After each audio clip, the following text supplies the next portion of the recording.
নমস্কাৰ বন্ধুসকল ইতিমধ্যে মই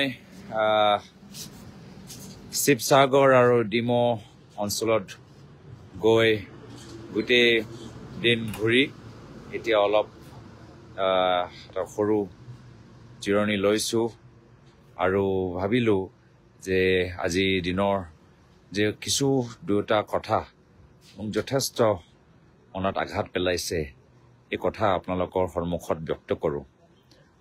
প্ৰথম কথাটো হ'ল যে যোৱাকালি মোৰ খুৰা প্ৰাক্তন সাংসদ দীপক গগৈ ডাঙৰীয়া মোক ফোনতে অৱগত কৰালে যে বৰ্তমান বিজেপি দলৰ যোৰহাট লোকসভা প্ৰাৰ্থী তপন গগৈ ডাঙৰীয়া তেওঁক আজিৰ দিনটোত লগ পাবলৈ বিচাৰে।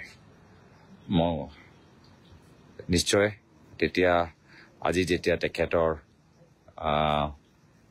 দুজনৰ মিটিং হ'ল মোৰ কাৰণে হঠাৎ নহয় এটা পৰিকল্পিত মিটিং আগতেই দুজনৰ মাজত আলোচনা হৈ গৈছিল।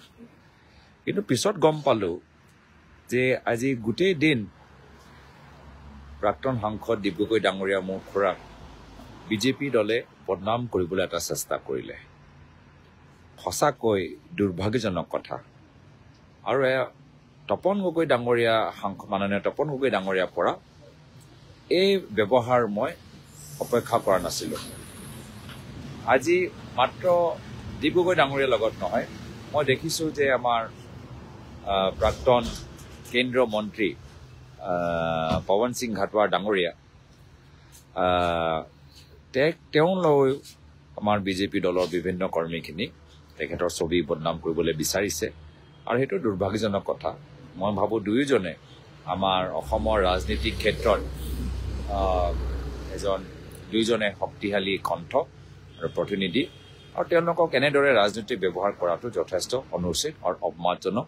মোৰ এটাই কথা যে বিজেপি দলে প্ৰাক্তন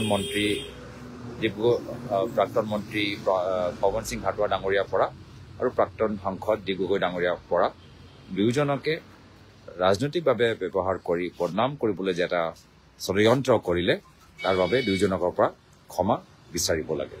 মই এইখিনি কথা আপোনালোকক ক'বলৈ বিচাৰিছোঁ আৰু আজি এই ফেচবুক লাইভত মোক যোগ দিয়াৰ বাবে মই ধন্যবাদ জ্ঞাপন কৰিছোঁ।